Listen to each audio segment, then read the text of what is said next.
They say power doesn't change people. It just reveals who they really are. And if that's true, then I've seen the darkest parts of someone revealed in the cruelest ways. I've seen what happens when arrogance is given a corner office, a fancy title, and the belief that rules don't apply to him. I learned quickly that some people mistake authority for invincibility. That's what Richard Hale believed.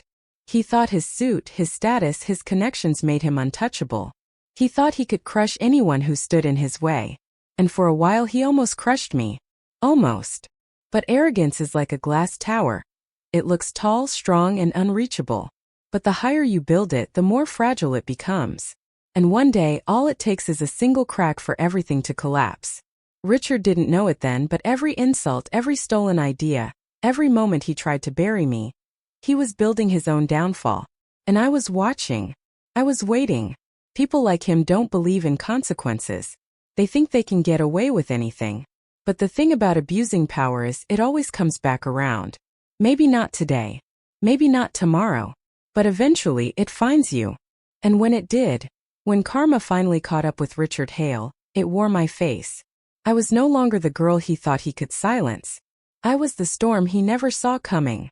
This isn't just a story about revenge. This is a story about justice. About finding your voice in a world determined to silence it. About showing every person who's ever been stepped on that silence isn't the end. It's the beginning.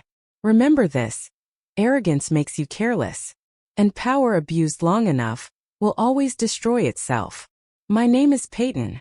I was 26 when I joined Hanover Consulting, a mid-sized firm right in the heart of Chicago's business district. At that age, you still believe in hard work, in fairness, in the simple idea that if you put in the effort, people will notice. I carried that belief with me every day. I wasn't the smartest person in the room, but I was determined. I stayed late, triple-checked my work, and built connections with my colleagues. The office was alive. Phones ringing, printers humming, heels clicking on polished floors. For me, it felt like opportunity was everywhere. In those early days, I was happy. I made friends. Jennifer from accounting, who always sneaked me an extra coffee. Marcus, a senior consultant who gave me advice on handling clients. Even the late nights didn't bother me because I felt like I was part of something, like I was building a career. But companies, they change. Sometimes overnight. And everything changed for us the moment Richard Hale walked through those glass doors. I'll never forget that morning. The HR team gathered us in the main conference room. There was this buzz, rumors about a new regional director, someone from New York with an impressive track record. We were excited. Maybe this was someone who would elevate us, take us to the next level. Then Richard walked in. He was tall, broad-shouldered, mid-40s. His suit looked like it cost more than my monthly rent. His watch glinted under the fluorescent lights. He smiled, but it wasn't warm. It was the kind of smile people practice in mirrors. Perfect, sharp, but empty. "Good morning," he said, his voice deep, commanding. "I'm Richard Hale. I expect excellence, nothing less. We are here to win, and if you can't keep up, well, there's the door." We laughed nervously. Some thought he was joking, but I didn't. There was something about the way he said it, cold-clipped, that told me this man wasn't here to inspire. He was here to control. At first, I tried to give him the benefit of the doubt. Change is hard, right? Maybe he was just trying to assert authority. Maybe he'd soften once he got to know us. But within days his patterns showed. He dismissed ideas before they were finished. He interrupted people mid-sentence. He made it clear he believed he was the smartest man in the room. And maybe in some rooms he was. But leadership, real leadership, isn't about being the smartest. It's about respect. I learned quickly, respect was something Richard didn't give. He demanded it. And if you didn't bow down willingly, he'd find a way to make you. "Peyton, is this the best you can do? You've got a lot to learn if you want to survive here." He said things like that often. Not to everyone, but to me. Maybe he saw me as easy prey, young, eager, not yet hardened by office politics. Or maybe it was because I was one of the few who didn't immediately fall in line with his arrogance. Still, I tried. I tried to work harder to show him I wasn't weak. But the harder I worked, the more he took. Credit for my ideas. Recognition for my hours. And always, always that smug smile as if daring me to speak up. I'd come home drained, replaying the day in my head. wondering if maybe I was overreacting. Maybe this was just the way the corporate world worked. My mom used to tell me, "Pick your battles, Peyton. Not everything's worth a fight." But this felt different. This wasn't just tough leadership. This was deliberate, calculated. He wanted to break me down. And deep down I knew, if I didn't find a way to push back, I'd disappear in that office. I'd become invisible, just another casualty in Richard Hale's climb. That was the beginning. The first cracks in my belief that hard work and fairness would be enough. Richard was the kind of man who thrived on control. And soon, he'd make sure I knew just how powerless I really was. After Richard arrived, things started small. First, it was easy to dismiss. A sarcastic comment here. A cold glance there. But slowly it escalated. He tested boundaries, my patience, my self-worth, even my sanity. And each time I let it slide, thinking maybe it was just me overthinking. But arrogance doesn't fade. It grows. And Richard? He thrived on pushing people further and further, just to see if they'd break. So if we align the campaign with the client's seasonal rollout, we can maximize exposure and cut costs by nearly 12%. 12%? Peyton, that's peanuts. You're thinking too small. Next time, come back with something worth our time. It was the way he said it. Not just disagreeing but humiliating. Stripping away every ounce of credibility I had in front of my team. And the worst part? Nobody spoke up. Because when someone in power mocks you, silence becomes the safest choice for everyone else. Need this analysis by tomorrow morning, Peyton. Don't disappoint me. Tomorrow? Richard, this is a week's worth of data. Then I guess you'll have a long night. Consider it a learning opportunity. I stayed until 3 a.m. that night. By the time I left, the streets were empty, and the city felt colder than ever. My hands shook from exhaustion. But the next morning when I handed it in, he didn't even look at it. Just tossed it aside as if it meant nothing. Thanks, Peyton. I'll take it from here. I sat there powerless, watching as my work, my sleepless nights, my sweat, was paraded as his brilliance. He didn't mention my name once. Not even a thank you. Sweetheart, you sound tired. Are they overworking you again? It's not just work, Mom. Him. He takes everything. He makes me feel like nothing I do matters. Like I'm invisible. Listen to me. No one has the right to make you feel that way.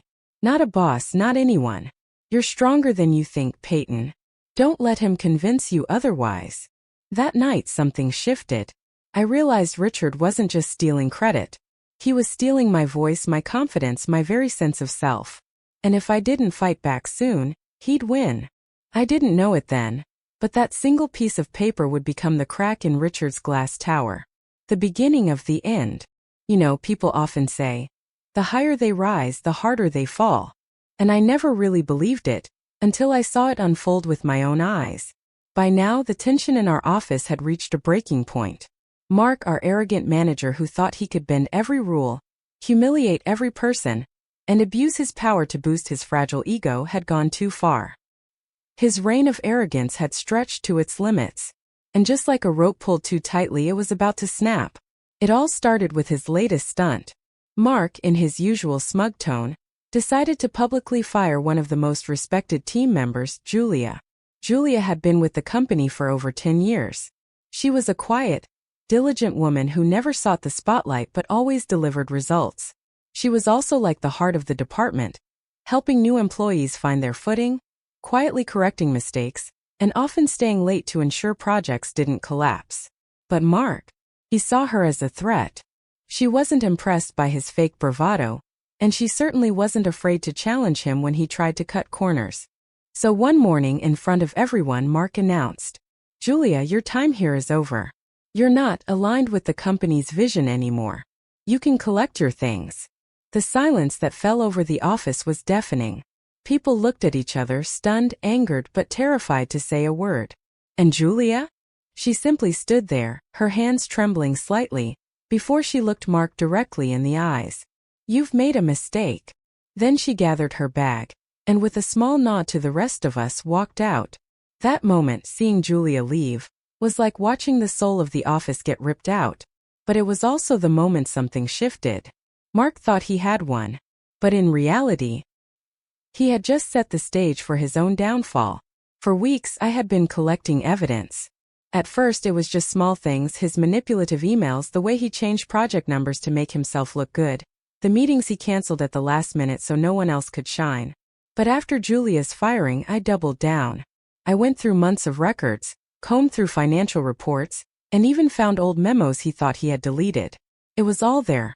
Falsified budget reports, inappropriate expense accounts, misuse of company funds, intimidation tactics documented in HR complaints he had buried. Every detail, every signature, every timestamp, it was like building a puzzle. And slowly the picture became clear. Mark wasn't just arrogant. He was corrupt. But here's the thing. I knew better than to confront him head-on.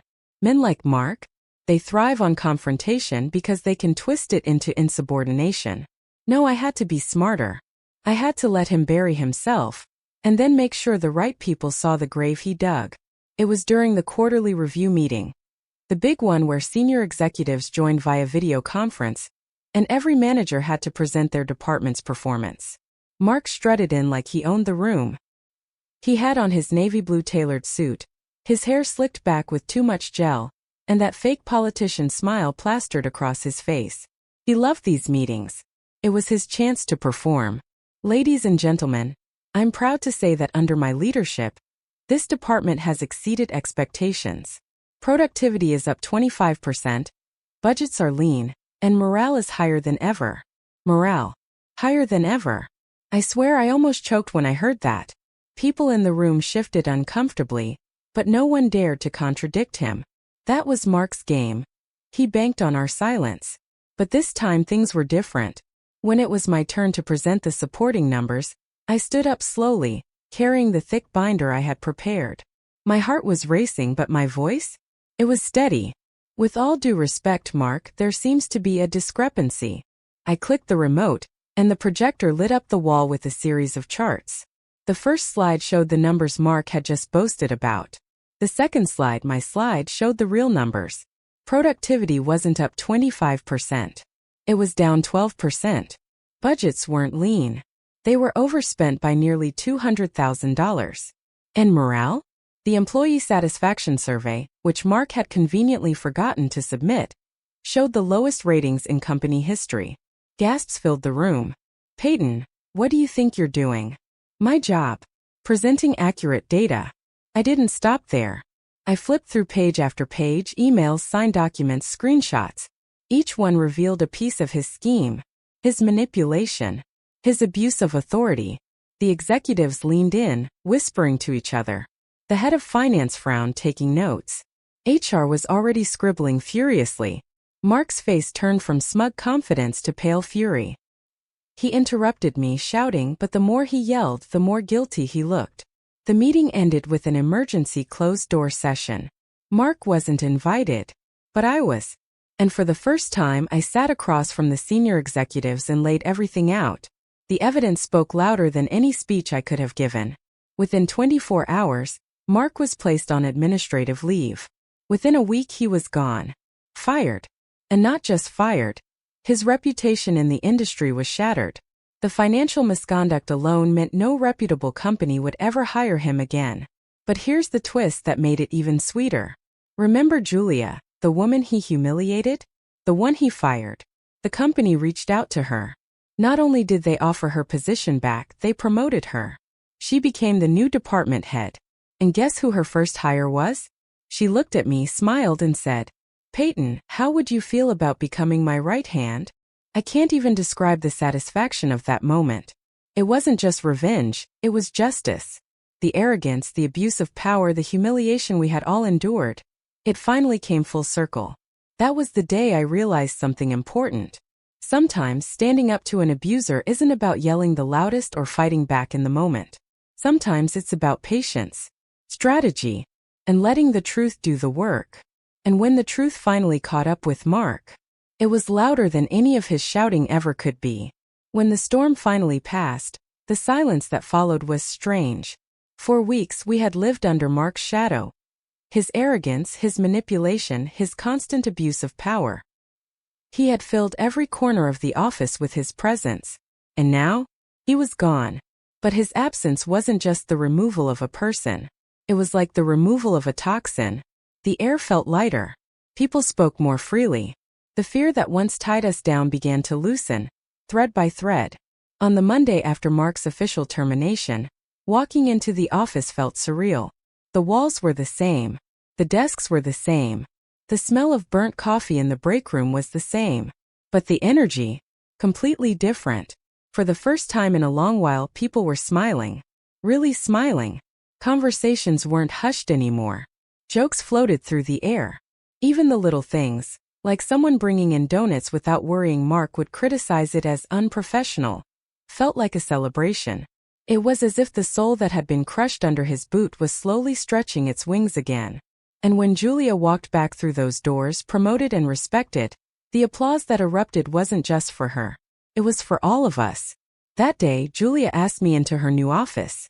It was the same space Mark had once used, but she had already stripped it of his pretentious decorations. No more oversized leather chair. No more motivational posters that he used to pretend he lived by. Instead, sunlight streamed through the blinds, and a single framed picture of her family sat on the desk. She looked at me, eyes soft but steady. "You did something most people wouldn't have dared, Peyton. You stood up when others stayed quiet." I shook my head. "No, Julia. I just showed the truth. You were the one who kept this place alive through all of it. Without you, none of us would have had the courage to hope." Julia smiled, that kind of smile that speaks volumes without words. And then she said the thing that stayed with me for years. "Arrogance is loud, but integrity echoes." Of course, I couldn't help but wonder what happened to Mark. People like him rarely fade quietly. Rumors began to circulate. At first, he tried to fight back, threatening to sue the company for wrongful termination. But with the evidence stacked against him, financial misconduct, falsified records, harassment complaints, it was hopeless. His case was dismissed before it even began. Then came the whispers from the industry. Recruiters pulled back. Former allies distanced themselves.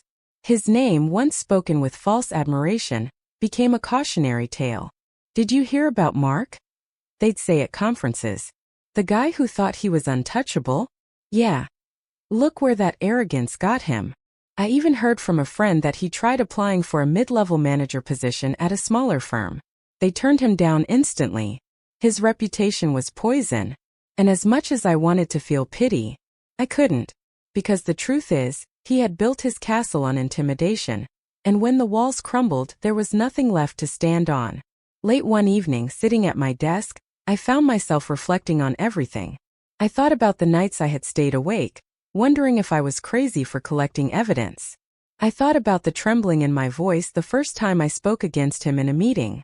I thought about Julia walking out of the office that day, her words ringing. "You've made a mistake." She was right. Mark's mistake wasn't just underestimating her, or me, or the team. His mistake was thinking power made him invincible. But power without respect is hollow. Power without empathy is dangerous. And power built on arrogance? It always collapses. If there's one lesson I took from all of this, it's that silence feeds arrogance. Every time we stayed quiet, every time we looked down instead of speaking up, we gave Mark more rope to tighten around us. But when the truth came to light, when we finally acted, his arrogance couldn't stand against it. So here's what I want you to remember. If you're ever in a place where someone abuses their authority, don't convince yourself it's just the way things are. Don't let yourself believe that power is permanent. And most importantly, don't underestimate the strength of patience, evidence, and truth. Because arrogance might look unshakable, but in reality, it's fragile. One crack, and the whole thing collapses. Weeks later, our department was thriving again. Projects were smoother. Collaboration was real. People laughed louder in the break room. And me? I felt lighter. For the first time in years, I loved coming to work again. I remember leaving one Friday afternoon, the sun just starting to set, painting the city skyline in golden light. I paused outside the building and smiled to myself. Not because Mark had fallen, but because we had risen. Because we had proven that arrogance doesn't win in the long run. Respect, honesty, and perseverance do. And that's the truth I carry with me. So if you've ever been silenced by someone who abuses their power, remember this. Their reign is temporary. The truth always finds a way. When I look back at everything that happened, the fear, the humiliation, the endless games Mark played, it almost feels like a bad dream. But dreams don't leave scars. And this left lessons etched deep into all of us. Mark thought his arrogance was a shield, that his abuse of power would keep him safe. But in the end, it was the very weapon that destroyed him. And the irony? It wasn't one big heroic showdown that brought him down. It was the truth, patiently collected, quietly built, then revealed at the right moment. That's the part one wants you to remember. Because maybe right now, someone watching this is sitting in an office or in a classroom, or even in their own family dealing with the same kind of arrogance. Maybe you've got your own Mark in your life. If that's you, hear me clearly. You are not powerless. Don't think for a second that you have to just accept being mistreated. Don't believe the lie that those with authority are untouchable. They're not. Yes, it's scary. Yes, it takes courage. But the truth has power. And so do you. And when people stand together, when they refuse to let arrogance dictate their lives, change happens. I saw it. I lived it. And I promise you can too. After Mark's downfall, things didn't just get better at work. Something inside me changed too. I walked taller. I spoke louder. I trusted my instincts more. And you know what? So did everyone else. Julia's leadership wasn't about control or intimidation. It was about respect. She proved that when power is used with humility, it doesn't crush people. It lifts them. And because of that, our team became stronger than ever. And that's the ripple effect I hope this story creates for you. Maybe it inspires you to take one small step, to speak one sentence of truth, to stand a little firmer in your own life. Because arrogance collapses, but integrity builds. Now, if this story spoke to you, if it made you angry or relieved, or maybe even gave you a bit of hope, then I want you to do something. I want you to add your voice. Tell me, have you ever dealt with a Mark? Someone who abused their power, someone who thought they were untouchable? What happened? How did you fight back? Or how do you wish you had? Share your story in the comments, because every story matters. And the more we share, the more people realize they're not alone. And while you're at it, if you found this story worth your time, if it made you think, or if it gave you even the smallest spark of courage, then don't let it stop here. Backhand index pointing right, hit that like button. It tells the algorithm that stories like this matter. Backhand index pointing right, subscribe to this channel if you want more powerful, real-life inspired storytelling. Because there are so many more lessons, twists, and tales I want to share with you. Backhand index pointing right, and if you know someone right now who's struggling under the weight of arrogance or abuse of power, share this video with them. Sometimes, all it takes is hearing one story to remind someone that change is possible. In the end, Mark's downfall wasn't just his. It was ours. Because every one of us who stayed silent allowed his arrogance to grow. And every one of us who finally stood together helped it fall. So let this story be more than just entertainment. Let it be a reminder. Arrogance doesn't last. Abuse of power doesn't win. And the truth? The truth always finds its way. Thank you for being here, for listening, for feeling this journey with me. And remember, your voice matters. Don't let anyone convince you otherwise. Because integrity echoes.